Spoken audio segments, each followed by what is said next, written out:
নমস্কার সবাইকে। বর্ষাকালের আজকে একটি সুন্দর সন্ধ্যা, বাইরে বৃষ্টি পড়ছে। আর আজকে আমাদের পাড়ায় বিয়েবাড়ি আছে। তো আমি মৌসুমি, হুগলি জেলা তারকেশ্বরের মেয়ে আমি। তো বৃষ্টি থাকলেও বিয়েবাড়ি তো আর মিস করা যায় না, তাই আমি এখন রাত 9টা বাজে, দিকে বিয়েবাড়ি যাওয়ার জন্য এখন থেকে আমি একটু সাজুগুজু শুরু করে দিলাম। প্রথমেই মুখটা ভালো করে পরিষ্কার করে নিয়েছিলাম, যেহেতু বৃষ্টি পড়ছে বাড়ি থেকেই মুখটা পরিষ্কার করে নিয়েছিলাম। তারপর একটু মেকআপ করে নিচ্ছি।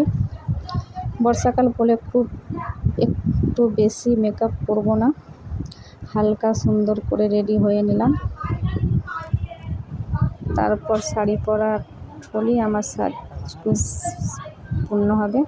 তারপর চুড়ি পরে আর শাড়ি পরে সাজটা আমি সম্পূর্ণ করলাম। তো আমার ভিডিও যদি আপনাদের ভালো লাগে তো আমার পাশে থাকবেন, একটি লাইক শেয়ার করে। তো আমার এটা নিউ ব্লগ। তো দেখো বন্ধুরা, আমার রেডি হয়ে গেছি বিয়েবাড়ি যাওয়ার জন্য। তো আমাকে কেমন লাগছে অবশ্যই বলবে। আর ভিডিওটা এই পর্যন্তই। বাইরে বৃষ্টি হচ্ছে, চলো কী করে যাওয়া যায় দেখি। বাই বন্ধুরা।